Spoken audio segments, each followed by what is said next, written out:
40-30-20-10 નો અભિગમ. 40+30+20+10 એટલે 100 થાય. તમે જીવનમાં નક્કી કરેલા કામ એમાંથી 40% કામ તમે નક્કી કર્યા છે ને એ પ્રમાણે જ ચાલશે. તમે નક્કી કર્યા છે એ પ્રમાણે જ લાભ તમને થશે. તમે નક્કી કરેલા કામમાંથી 30% કામ એવા છે કે જે પૂરા કરતા કરતા તમારો દમ નીકળી જશે.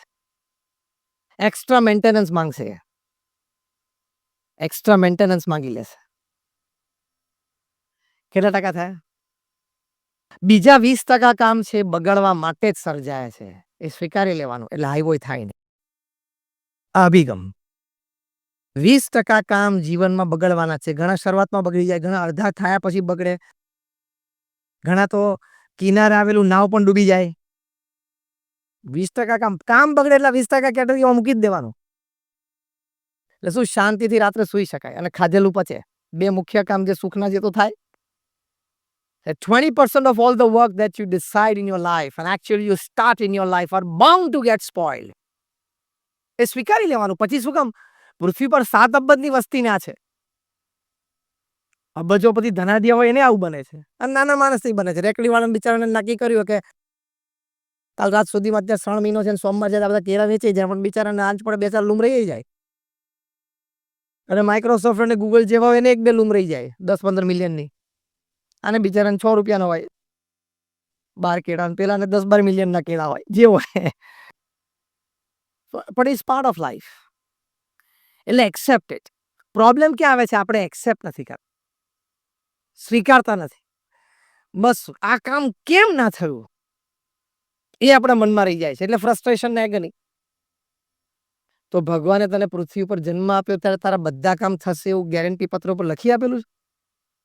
તને ભગવાન એટલું જ કીધું છે કે તને જે બુદ્ધિ શક્તિ આવડત મેં આપી છે અને પુરુષાર્થ કરીને તું બાકીની બુદ્ધિ શક્તિ આવડત જે મેળવી એ તારે પૂરેપૂરી લગાડીને તારું કામ કરવું, બાકી પરિણામ હું નક્કી કરીશ. ભગવાન શ્રી કૃષ્ણએ શ્રીમદ ભગવદ્ ગીતામાં અર્જુનને સ્પષ્ટ કીધું, કર્મણ્યવાધિકારસ્તે મા ફલેષુ કદાચન.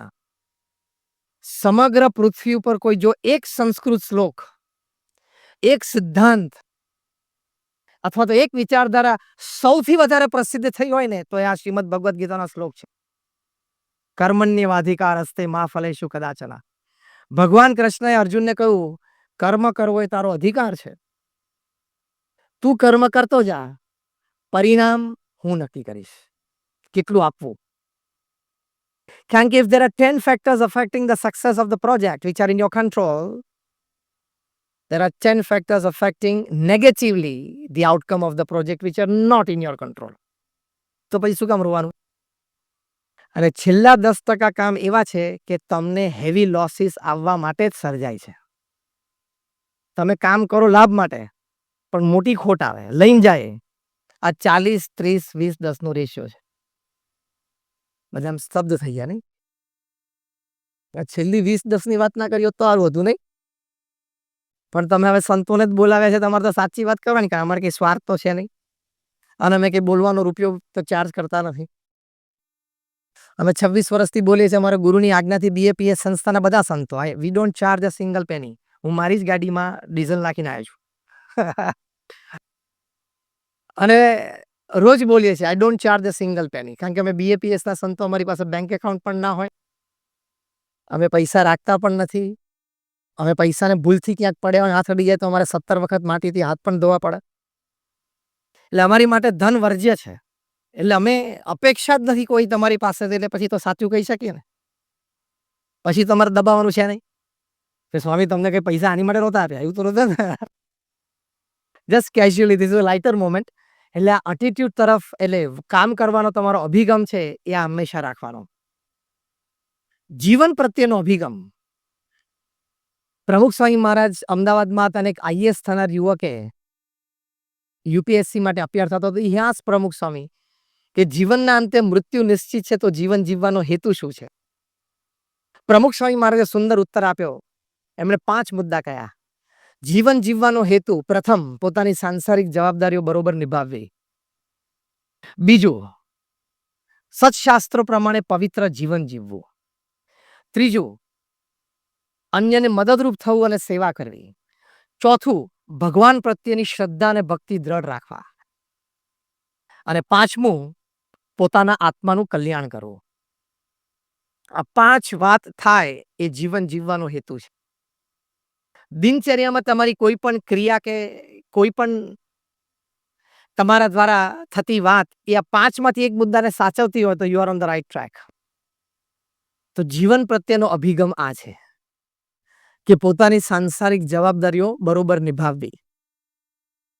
તમને એમ થતું હશે કે અમે તો સંતો છીએ, અમે તો દીક્ષા લઈ લીધી અને પરિવારથી જુદા થઈ ગયા, તો હવે સાંસારિક જવાબદારીની વાત ને સલાહ તમને કેમ આપી? પણ અમે સંસારની વચ્ચે જ રહ્યા છીએ. સ્વામિનારાયણના સંતો ઘરે ઘરે પધરામણી કરતા હોય. ગયા મહિને અમારા 180 સંતોએ 10 દિવસમાં મુંબઈમાં 23,000 ઘરમાં 23,000 પરિવાર સાથે અડધો કલાક બેઠા. 23,000 in 10 days. આવું આખી ભારતમાં અને દેશ પરદેશમાં બધે જ થતું હોય. એટલે બહુ નજીકથી પરિવારના પ્રશ્નો સાંભળ્યા હોય, જોયા હોય, સમજ્યા હોય, ચર્ચા વિમર્શ કંઈ થઈ હોય. મેં પણ 25,000થી વધારે પરિવાર સાથે એના ઘરે જઈને વ્યક્તિગત બેઠો છું. દુનિયાના 30થી વધારે દેશોમાં. એટલે પારિવારિક પ્રશ્નો કે પારિવારિક નાની મોટી ડિફરન્સીસ એ બહુ નજીકથી અમે જોયા છે, સાંભળ્યા છે, જાણ્યા છે. અને ઘણી વખત શું રમત રમતા એની કરતાં બહાર ઊભા જે કોચ જોતો હોય ને એને વધારે ખબર પડે. ઓલિમ્પિકના ગોલ્ડ મેડાલિસ્ટ છે ને જેટલા એથ્લીટ્સ, એના જે કોચિસ છે ને એમાંથી 70% કોચ ઓલિમ્પિક્સ રમ્યા જ નથી. પણ એના શિષ્યને ઓલિમ્પિક સુધી પહોંચાડે. યુરોપિયન લીગ કે બ્રિટિશ લીગમાં જે ફૂટબોલ રમાય છે ને એ ફૂટબોલના કોચિસ કોઈ એ લેવલનું ફૂટબોલ રમ્યા જ નથી. પણ એને રમતને બહાર ઊભા સારી રીતે જાણતા હોય. આ દ્રષ્ટાંત આપેલો સિદ્ધાંત તમે સમજી ગયા ને? એટલે બહાર ઊભા ઘણી બધી વસ્તુ માહિતી વધારે હોય. એટલે અમે સંસારમાં નથી પણ એની માહિતી વધારે ખબર હોય તમારા કરતા. ઓબ્ઝર્વેશનથી. એટલે સાંસારિક જવાબદારીઓ બરોબર નિભાવી. પરિવાર જે આપણો છે it is your first love.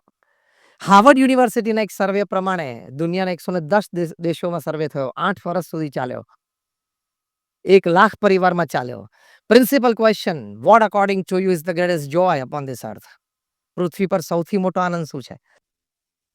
67% વધારે પરિવારોએ કીધું કે to spend quality and quantity time with your near and dear one whom you love, who love you is the greatest joy upon this earth. પૃથ્વી પર સૌથી મોટો આનંદ આ છે. તો એ પારિવારિક સમય આપણે બરોબર આપવો એ જીવન પ્રત્યેનો અભિગમમાં પહેલી અગત્યની વાત છે. તમે મહિનામાં 5 દિવસ રાત્રે 10 વાગ્યા પછી ઘરે આવો સમજી શકાય છે કામ હતું, ઇમરજન્સી હતી. બીજા 5 દિવસ તમે રાત્રે 9 વાગે કે એના પછી આવો તો સમજી શકાય કે ટ્રાફિક હતો. બાકીના 15-18 દિવસ તો તમારે 8-8:30 સુધીમાં પરિવાર પાસે પાછું આવવું જ જોઈએ. Otherwise you are a very poor manager of time and work. Taken four granted નહીં. પંડિત જવાહરલાલ નહેરુના પત્ની કમલા નહેરુ મૃત્યુ પામ્યા ત્યારે પંડિત જવાહરલાલ નહેરુ પણ રોતા રોતા બોલેલા કે મારે જેટલો સમય મારા પત્નીને આપવો જોઈતો હતો એટલે હું ન આપી શક્યો.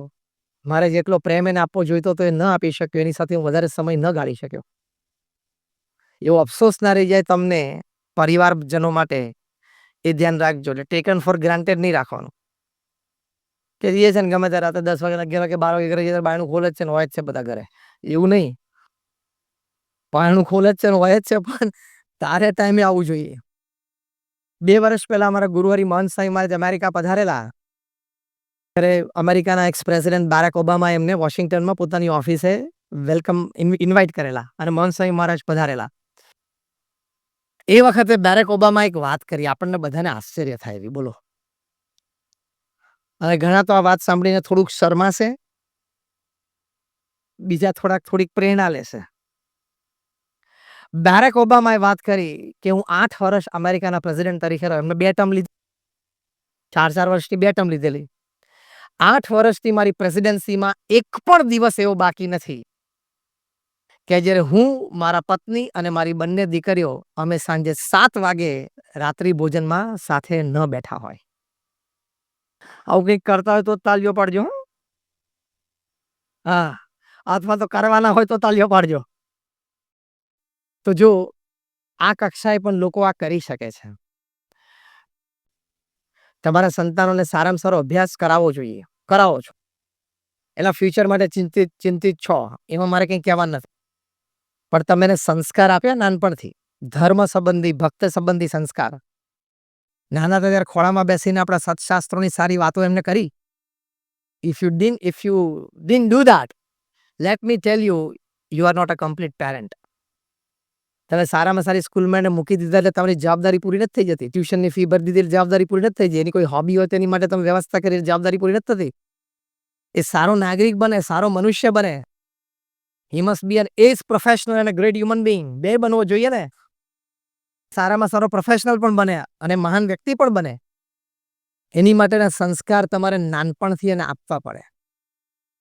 ખાલી એને દેખાડો નહીં કે બેટા જો આને વિરાટ કોહલી કહેવાય, પછી આ ડોનાલ્ડ ટ્રમ્પ અમેરિકાના પ્રેસિડેન્ટ છે, ખાલી અહીં ટીવી પર ઓળખાણી, તો અમે જનરલ નોલેજની ઇન્ફોર્મેશન તે શીખી જશે. પણ ઘણા બધા આપણા મહાન બાળ ભક્તો, શ્રવણ, પ્રહલાદ, નચિકેતા, ધ્રુવ, એની વાતો તમે નાનપણથી કરી હોય તો એનામાં એ કેરેક્ટર ઉતરે. કારણ કે નાનપણમાં તો બધી જીબી ફ્રી જ હોય, એટલે તમે જે અંદર નાખો એ બધું સ્ટોર થઈ જાય. તમે એને શ્રવણનું ચરિત્ર કયું હોય, અમારા અક્ષરધામમાં અમે કલ્ચરલ ફેસ્ટિવલ ઓફ ઇન્ડિયા અમેરિકામાં આખું એ દ્રશ્ય ડાયરોમાં મૂકેલું 1991માં. તમે શ્રવણની વાત એને કર્યું કે નાનપણમાં આવો એક નાનો બાળક એના મા બાપને કાવડમાં બેસાડીને ખભે લઈને જાત્રા લઈ ગયો. આપણે જાણીએ છીએ આખી વાર્તા. એ વાર્તા તમે તમારા સંતાનોને કરી. લેટ મી આસ્ક યુ, અને ફેથફુલી તમે છાતી ઉપર હાથ મૂકીને જરા હૃદયથી હા કે ના સાચું બોલજો. કેટલા મા બાપ અહીંયા બેઠા જેને બાળકો નાના હતા ત્યારે તમે એને શ્રવણની વાત કરી છે? Just raise your hands faithfully. હા, જો 10-15 જણા પણ નથી, તો તમારે ખાલી સ્પાઈડરમેનની જ વાતો કરવાની. મારો દીકરો બહુ મોડર્ન બને, કલ્ચર્ડ બને, એડવાન્સ બને, અંગ્રેજી બોલતો થાય, ક્લબમાં જાય, જીમમાં જાય, એની એમાં ના નથી કહેતા. પણ સાથે આ પાસું પણ જીવનમાં હોવું જોઈએ. પ્રમુખ સ્વામી મહારાજ એક સુંદર વાક્ય કહેતા, હું શબ્દશઃ તમને કહું, એમના વિશાળ અનુભવ પરથી. પ્રમુખ સ્વામી મહારાજ, આજે અમેરિકામાં અમારા 100થી પણ વધારે મંદિરો છે. અક્ષરધામ તમે કેમ્પસ જો, એવા નાના મોટા 100થી પણ વધારે. દરેક જગ્યાએ અમારા બાળ મંડળની પ્રવૃત્તિઓ ચાલે છે. બાળકો માટે ગુજરાતીના ક્લાસીસ ચાલે છે, મ્યુઝિકના ક્લાસીસ. એની માટે આવા મોટા મોટા halls separate Pramukh Swami Maharaj Houston, Chicago, New York, Los Angeles, બધી જગ્યાએ, ટોરન્ટો, બધી જગ્યાએ બનાવ્યા છે. એ કલ્ચર મેન્ટેન રહે એની માટે. પ્રમુખ સ્વામી મહારાજ કહેતા કે જો તમે તમારા સંતાનોને સંસ્કાર નહીં આપો તો એક દિવસ સંપત્તિ અને સંતતિ બે ખોવાનો વારો આવશે. અને આવે છે લોકોને. 2-2.5 વર્ષ પહેલા એક વિડીયો વોટ્સએપ પર વાયરલ થયેલી તમે જોઈ હશે. એક બહુ જ મોટા ધનાઢ્ય વ્યક્તિએ પોતાની વિડીયો વાયરલ કરેલી, સેલ્ફી વિડીયો, રોતા રોતા. 20,000 કરોડનું એમ્પાયર, શૂટિંગ્સ એન્ડ શર્ટિંગ્સનું, બ્રાન્ડ નેમ મોટું, એની નીચે લખેલું ધ કમ્પ્લીટ જેન્ટલમેન. અને એના દીકરાને એમને આપ્યું તંત્ર, અને પછી જે કંઈ પ્રસંગો બન્યા હશે. પણ દીકરાએ બાપને ઘરમાંથી કાઢી મૂક્યા, નેપેન્સે રોડ ઉપર એક 2 BHK માં રાખી દીધા, એક શેફ આપી દીધો, એક ડ્રાઈવર આપી દીધો, અને રોતા રોતા એમને વિડીયો વાયરલ કરેલી. જો સંપત્તિ આપી પણ સંસ્કાર ના આપી શક્યા. પ્રમુખ સ્વામી મહારાજ શું બોલ્યા હતા? બે ખોવાનો વારો આવશે. તો સંપત્તિ એ ખોઈ ને સંતતિ એ ખોઈ. તમે શ્રવણનું કેરેક્ટર ઉતાર્યું હશે અંતરમાં, નાનપણથી આવી વાત કહીએ તો કોઈક દિવસ ગઢા ગઢપણે તમને કંઈક માથું દુખતું હશે, પગ દુખતા હશે તો દબાવશે, બાકી ગળું તો છે જ. આ પેલું વિડીયો આપણે જે વાત કરી, ગળું જ દબાવ્યું કહેવાનું, બીજું શું? ન્યુયોર્ક એરપોર્ટ ઉપર એક પત્રકારે પ્રમુખ સ્વામી મહારાજને પૂછેલું કે સમાજમાં ઘરડા ઘર કેમ આવી ગયા, અને ઘરડા ઘર સમાજમાંથી કાઢી નાખવા હોય તેની માટેનો ઉપાય શું છે? પ્રમુખ સ્વામી મહારાજે સ્પોન્ટેનિયસ જવાબ આપેલો એમના અનુભવ પરથી કે તમે ચાઇલ્ડ કેર સેન્ટર સમાજમાંથી કાઢી નાખો, ઘરડા ઘર એની જાતે નીકળી જશે. મા બાપને સમય ના હોય ત્યારે નાના બાળક માટે તો સમય ના આપી શકે. બાપ કમાવામાં હોય અને એની માં છે સોશિયલાઇઝિંગમાં હોય ને વોટ્સએપ પર હોય કે મફત છે ને કીટી પાર્ટીમાં હોય, એટલે પછી છોકરાઓ માટે તો સમય ના આપી શકે. એટલે ન્યુક્લિયર ફેમિલી થઈ ગયું. આપણે બધા સાયન્સ ભણ્યા છે ને, આપણને ખબર છે એટમ હોય ને, એટમમાં પ્રોટોન હોય, ઇલેક્ટ્રોન હોય અને ન્યુટ્રોન હોય. દરેકને પોતાની ઓર્બિટ હોય. પ્રોટોન ઇઝ પોઝિટિવ ચાર્જ, એને ઓર્બિટમાં ફર્યા જ કરે. ઇલેક્ટ્રોન છે નેગેટિવ ચાર્જ, એને ઓર્બિટમાં ફર્યા કરે. અને ન્યુટ્રોન હોય ને એની સાઇઝ નાની હોય ને વચ્ચે બેઠો હોય, એને કોઈ ચાર્જ ના હોય, એની કોઈ મુવમેન્ટ ના હોય. એમાં અત્યારે ન્યુક્લિયર ફેમિલી થઈ ગયું. બાપ છે પ્રોટોન, એના ઓફિસમાં, કામમાં, ધંધામાં, વ્યવહારમાં ફર્યા કરે. ઇલેક્ટ્રોન છે એની માં એ એના સર્કલમાં ને પેલામાં ફર્યા કરે. વોટ્સએપ રોજ કરવાનું, થેપલા કરે પરોઠા મૂકને માથાકૂટ થેપલા જ કર્યા છે. એ પછી એ એના ઓર્બિટમાં ફર્યા કરે સોશિયલાઇઝિંગમાં. અને નાનું એવું બાળક ન્યુટ્રોન બિચારા પાસે કોઈ ચાર્જ નહીં, કોઈ મુવમેન્ટ નહીં, જોયા કરે કે બે ફરફર કરે, કોઈ નજીક તો આવતું છે જ નહીં. ન્યુટ્રોન છે ને વચ્ચે બેઠું બેઠું જોયા કરે. પ્રોટોન એ નજીક ના આવે, ઇલેક્ટ્રોન એ નજીક ના આવે, બેમાંથી એકે નજીક ના આવે. સાચો બનેલો પ્રસંગ છે. 1853માં પહેલી રેલવે લાઈન થાણાની નખાણી હતી 1853માં. એ વખતની આ સાચેરી બનેલી વાત છે. એક નાના બાળકે રવિવારે સવારે એના ઘરમાં ગભરાઈ ગયો અને ગભરાઈને એની માને પૂછ્યું, મમ્મી મમ્મી આ ભાઈ કોણ છે આપણા ઘરમાં ફરે છે? કે બેટા આ પપ્પા છે તારા. આ સાચો બનેલો પ્રસંગ છે. હા, કારણ કે 15 દિવસ બહાર ધારો કે સાઇટ ઉપર રહેતા હોય, માંડ આવતા હોય ત્યારે છોકરા, ઘણા બધાને એવું થતું હોય, સવાર છોકરા ઉઠે પેલા ઓફિસે જાય, પેલા છોકરા રહેતા સુઈ જાય, પાછા આવે. ક્યાં તારે ગધેડા જેટલું આટલું બધું કામ કરીને જવું છે? હું કોર્પોરેટ્સને વાત કરું ત્યારે અવશ્ય કહું છું, the amount of money that you have in your bank account when you die is the extra work you did you shouldn't have done.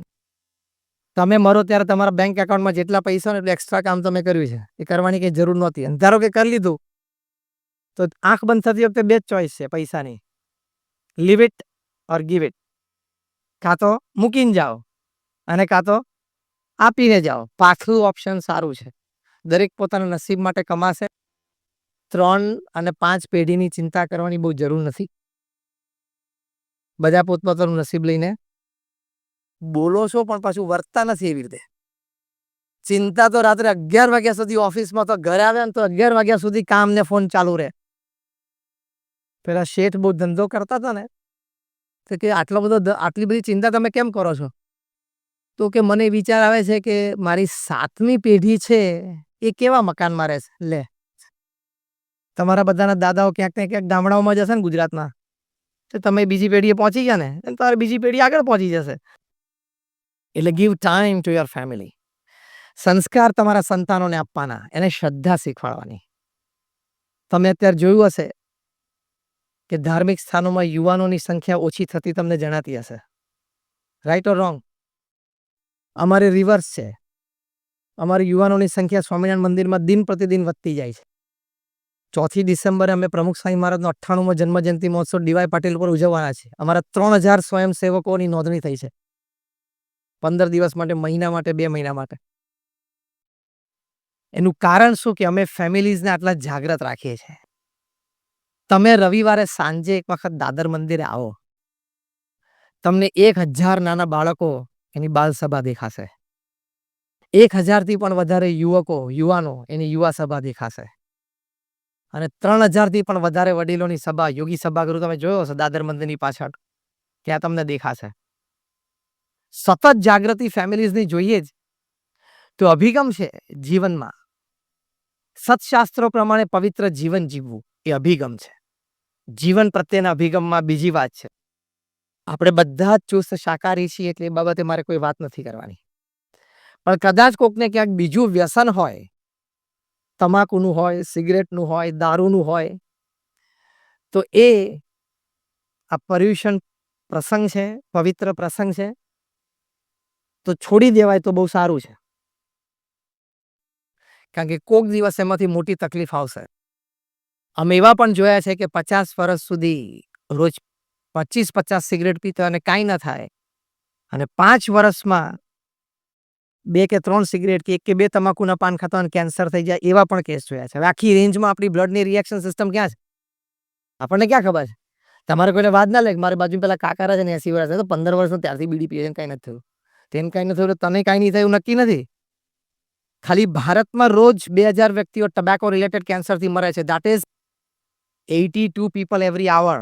દર કલાકે 82 લોકો કેન્સરથી મરે છે, ટબેકો રિલેટેડ કેન્સર. હા, એટલે એવું કોઈક વ્યસન હોય તો આ પવિત્ર પર્વ છે, આપણા ધર્મ સંપ્રદાયોમાં આનો મહિમા છે, તો એ મૂકી દેવું.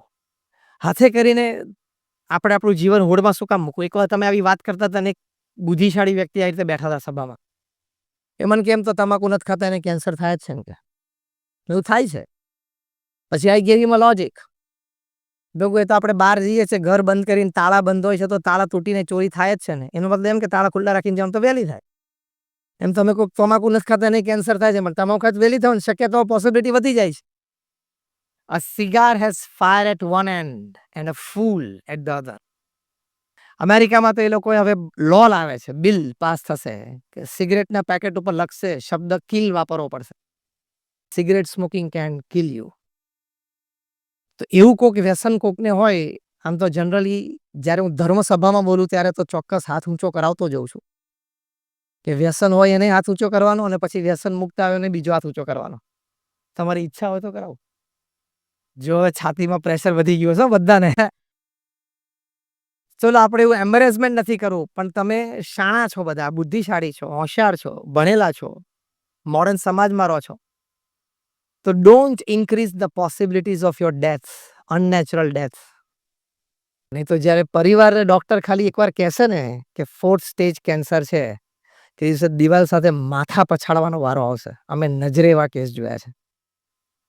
3 કેસ તો એવા મેં જોયા છે કે હોસ્પિટલમાં હું ગયો કેન્સર પેશન્ટના એને જોવા માટે, એને હમદર્દી, અને મારી હાજરીમાં એણે છેલ્લો શ્વાસ લીધો છે. 3 કેસીસ આઈ હેવ સીન.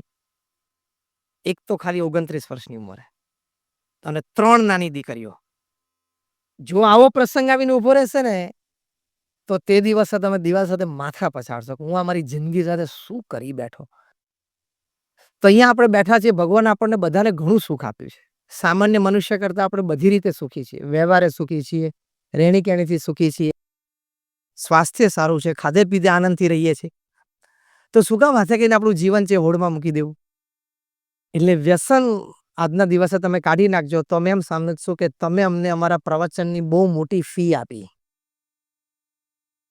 બરોબર છે ને? તો હું એમ સમજીશ કે લાખની કરોડ રૂપિયાની ફી આપી. આ તમારા સારા માટે કહે છે, અમને કોઈ જ સ્વાર્થ નથી. અમે તો અહીંથી ઉતરશું ને અહીંથી દાદર મંદિરે જશું, પછી અમારી રાત્રિ નિયમ પ્રમાણે ચેષ્ટા ધર્મ એ 20 મિનિટ ગાવાની હોય, ગઈને પછી અમે સુઈ જશું. અમને કોઈ ફેર નથી પડતો. કાલે સવારે પાટકર હોલમાં બોલવાનું છે, ત્યાં પહોંચી જશું. આ તમારા સારા માટે વાત કરી. એટલે પવિત્ર જીવન જીવવાનું, અન્યને મદદરૂપ થવું, સેવા કરવી, નાની મોટી કોઈ પણ સેવા. જૈન સંપ્રદાયમાં તો જીવદયા, અહિંસા માટેની ખૂબ બધી સેવાઓ છે. તમે બધા પણ નાની મોટી રીતે એમાં જોડાયેલા હશો, પણ જેટલું થાય એટલું શ્રદ્ધાથી આપજો. ભગવાને આપણને આપ્યું હોય, કોઈ સાંજે સોનાની કઢી પીતું નથી. હા કે ના? તો ભગવાને આપણને સામાન્ય મનુષ્ય કરતાં વધારે આપ્યું છે, એમાંથી 2-5%, 10% જે સારું કામ લાગે એની માટે વાપરવું. 40-30-20-10 અભિગમ. 40+30+20+10 એટલે 100 થાય. તમે જીવનમાં નક્કી કરેલા કામ, એમાંથી 40% કામ તમે નક્કી કર્યા છે ને એ પ્રમાણે જ ચાલશે. તમે નક્કી કર્યા છે એ પ્રમાણે જ લાભ તમને થશે. તમે નક્કી કરેલા કામમાંથી 30% કામ એવા છે કે જે પૂરા કરતા કરતા તમારો દમ નીકળી જશે. એક્સ્ટ્રા મેન્ટેનન્સ માંગશે, એક્સ્ટ્રા મેન્ટેનન્સ માંગી લેશે. કેટલા ટકા થયા? બીજા 20% કામ છે બગાડવા માટે જ સર્જાયા છે, એ સ્વીકારી લેવાનું, એટલે હાઈવોય થાય નહીં. આ અભિગમ. 20% કામ જીવનમાં બગડવાના છે. ઘણા શરૂઆતમાં બગડી જાય, ઘણા અડધા થયા પછી બગડે, ઘણા તો કિનારે આવેલું નાવ પણ ડૂબી જાય. 20% કામ બગડે એટલે 20% કેટેગરીમાં મૂકી જ દેવાનું. એટલે શું શાંતિથી રાત્રે સુઈ શકાય અને ખાધેલું પચે. 2 મુખ્ય કામ જે સુખના છે તો થાય. 20% of all the work that you decide in your life and actually you start in your life are bound to get spoiled. એ સ્વીકારી લેવાનું. પછી શું કામ? પૃથ્વી પર 7 અબજની વસ્તી ના છે. અબજોપતિ ધનાઢ્ય હોય એને આવું બને છે, અને નાના માણસથી બને છે. રેકડીવાળાને બિચારાને નક્કી કર્યું કે કાલ રાત સુધીમાં અત્યારે 3 મહિનો છે, સોમવાર છે, બધા કેળા વેચાઈ જાય, પણ બિચારાને આજ પડે 2-4 લૂમ રહી જાય. અને માઇક્રોસોફ્ટ અને ગૂગલ જેવા હોય એને 1-2 લૂમ રહી જાય 10-15 મિલિયનની. અને બિચારાને 6 રૂપિયાનો હોય 12 કેળા, પેલાને 10-12 મિલિયનના કેળા હોય, જે હોય. પણ ઇટ્સ પાર્ટ ઓફ લાઈફ. એટલે એક્સેપ્ટ ઇટ. પ્રોબ્લેમ ક્યાં આવે છે? આપણે એક્સેપ્ટ નથી કરતા, સ્વીકારતા નથી. બસ આ કામ કેમ ના થયું એ આપણા મનમાં રહી જાય છે, એટલે ફ્રસ્ટ્રેશન ને એગની. તો ભગવાને તને પૃથ્વી ઉપર જન્મ આપ્યો ત્યારે તારા બધા કામ થશે એવું ગેરંટી પત્ર ઉપર લખી આપેલું છે? તને ભગવાન એટલું જ કીધું છે કે તને જે બુદ્ધિ શક્તિ આવડત મેં આપી છે અને પુરુષાર્થ કરીને તું બાકીની બુદ્ધિ શક્તિ આવડત જે મેળવી એ તારે પૂરેપૂરી લગાડીને તારું કામ કરવું, બાકી પરિણામ હું નક્કી કરીશ. ભગવાન શ્રી કૃષ્ણએ શ્રીમદ ભગવદ્ ગીતામાં અર્જુનને સ્પષ્ટ કીધું, કર્મણ્યવાધિકારસ્તે મા ફલેષુ કદાચન. સમગ્ર પૃથ્વી ઉપર કોઈ જો એક સંસ્કૃત શ્લોક, એક સિદ્ધાંત અથવા તો એક વિચારધારા સૌથી વધારે પ્રસિદ્ધ થઈ હોય ને તો એ આ શ્રીમદ ભગવદ્ ગીતાનો શ્લોક છે. કર્મણ્યવાધિકારસ્તે મા ફલેષુ કદાચન. ભગવાન કૃષ્ણએ અર્જુનને કહ્યું, કર્મ કરવો એ તારો અધિકાર છે. તું કર્મ કરતો જા, પરિણામ હું નક્કી કરીશ કેટલું આપવું. કારણ કે if there are 10 factors affecting the success of the project which are in your control, there are 10 factors affecting negatively the outcome of the project which are not in your control. તો પછી શું કામ રોવાનું? અને છેલ્લા 10% કામ એવા છે કે તમને હેવી લોસીસ આવવા માટે જ સર્જાય છે. તમે કામ કરો લાભ માટે, પણ મોટી ખોટ આવે, લઈને જાય. આ 40, 30, 20, 10 નો રેશિયો છે. બધા આમ સ્તબ્ધ થઈ ગયા નહીં? આ છેલ્લી 20-10 ની વાત ના કરી હોત તો સારું હતું નહીં? પણ તમે હવે સંતોને જ બોલાવ્યા છે, તમારે તો સાચી વાત કરવાની, કારણ અમારે કંઈ સ્વાર્થ તો છે નહીં અને અમે કંઈ બોલવાનો રૂપિયો તો ચાર્જ કરતા નથી. અમે 26 વર્ષથી બોલીએ છીએ, અમારા ગુરુની આજ્ઞાથી BAPS સંસ્થાના બધા સંતો, we don't charge a single penny. હું મારી જ ગાડીમાં ડીઝલ નાખીને આવ્યો છું. અને રોજ બોલીએ છીએ, I don't charge a single penny, કારણ કે અમે BAPSના સંતો, અમારી પાસે બેંક એકાઉન્ટ પણ ના હોય, અમે પૈસા રાખતા પણ નથી. અમે પૈસાને ભૂલથી ક્યાંક પડ્યા હોય, હાથ અડી જાય તો અમારે 17 વખત માટીથી હાથ પણ ધોવા પડે. એટલે અમારી માટે ધન વર્જ્ય છે. એટલે અમે અપેક્ષા જ નથી કોઈ તમારી પાસેથી, એટલે પછી તો સાચું કહી શકીએ ને. પછી તમારે દબાવવાનું છે નહીં કે સ્વામી તમને કંઈ પૈસા આની માટે નહોતા આપ્યા, એવું તો નહોતું ને. Just casually, this is a lighter moment. એટલે આ એટીટ્યુડ તરફ, એટલે કામ કરવાનો તમારો અભિગમ છે એ આ હંમેશા રાખવાનો. જીવન પ્રત્યેનો અભિગમ. પ્રમુખ સ્વામી મહારાજ અમદાવાદમાં હતા અને એક IAS થનાર યુવકે UPSC માટે અપિયર થતો હતો. ઇતિહાસ પ્રમુખ સ્વામી કે જીવનના અંતે મૃત્યુ નિશ્ચિત છે, તો જીવન જીવવાનો હેતુ શું છે? પ્રમુખ સ્વામી મહારાજે સુંદર ઉત્તર આપ્યો. એમણે 5 મુદ્દા કહ્યા. જીવન જીવવાનો હેતુ, પ્રથમ, પોતાની સાંસારિક જવાબદારીઓ બરોબર નિભાવવી. બીજું, સત્શાસ્ત્રો પ્રમાણે પવિત્ર જીવન જીવવું. ત્રીજું, અન્યને મદદરૂપ થવું અને સેવા કરવી. ચોથું, ભગવાન પ્રત્યેની શ્રદ્ધા અને ભક્તિ દ્રઢ રાખવા. અને પાંચમું, પોતાના આત્માનું કલ્યાણ કરવું. આ 5 વાત થાય એ જીવન જીવવાનો હેતુ છે. દિનચર્યામાં તમારી કોઈ પણ ક્રિયા કે કોઈ પણ તમારા દ્વારા થતી વાત એ આ 5માંથી એક મુદ્દાને સાચવતી હોય તો you are on the right track. તો જીવન પ્રત્યેનો અભિગમ આ છે કે પોતાની સાંસારિક જવાબદારીઓ બરોબર નિભાવવી. તમને એમ થતું હશે કે અમે તો સંતો છીએ, અમે તો દીક્ષા લઈ લીધી અને પરિવારથી જુદા થઈ ગયા, તો હવે સાંસારિક જવાબદારીની વાત ને સલાહ તમને કેમ આપવી? પણ અમે સંસારની વચ્ચે જ રહ્યા છીએ. સ્વામિનારાયણના સંતો ઘરે ઘરે પધરામણી કરતા હોય. ગયા મહિને અમારા 180 સંતોએ 10 દિવસમાં મુંબઈમાં 23,000 ઘરમાં 23,000 પરિવાર સાથે અડધો કલાક બેઠા. 23,000 in 10 days. આવું આખી ભારતમાં અને દેશ પરદેશમાં બધે જ થતું હોય. એટલે બહુ નજીકથી પરિવારના પ્રશ્નો સાંભળ્યા હોય, જોયા હોય, સમજ્યા હોય, ચર્ચા વિમર્શ કંઈ થઈ હોય. મેં પણ 25,000થી વધારે પરિવાર સાથે એના ઘરે જઈને વ્યક્તિગત બેઠો છું. દુનિયાના 30થી વધારે દેશોમાં. એટલે પારિવારિક પ્રશ્નો કે પારિવારિક નાની મોટી ડિફરન્સીસ એ બહુ નજીકથી અમે જોયા છે, સાંભળ્યા છે, જાણ્યા છે. અને ઘણી વખત શું, રમત રમતા એની કરતાં બહાર ઊભા જે કોચ જોતો હોય ને એને વધારે ખબર પડે. ઓલિમ્પિકના ગોલ્ડ મેડાલિસ્ટ છે ને જેટલા એથ્લીટ્સ, એના જે કોચિસ છે ને એમાંથી 70% કોચ ઓલિમ્પિક્સ રમ્યા જ નથી, પણ એના શિષ્યને ઓલિમ્પિક સુધી પહોંચાડે. યુરોપિયન લીગ કે બ્રિટિશ લીગમાં જે ફૂટબોલ રમાય છે ને એ ફૂટબોલના કોચિસ કોઈ એ લેવલનું ફૂટબોલ રમ્યા જ નથી, પણ એને એ રમતને બહાર ઊભા ઊભા સારી રીતે જાણતા હોય. આ દ્રષ્ટાંત આપે એનો સિદ્ધાંત તમે સમજી ગયા ને? એટલે બહાર ઊભા ઊભા ઘણી બધી વસ્તુ માહિતી વધારે હોય.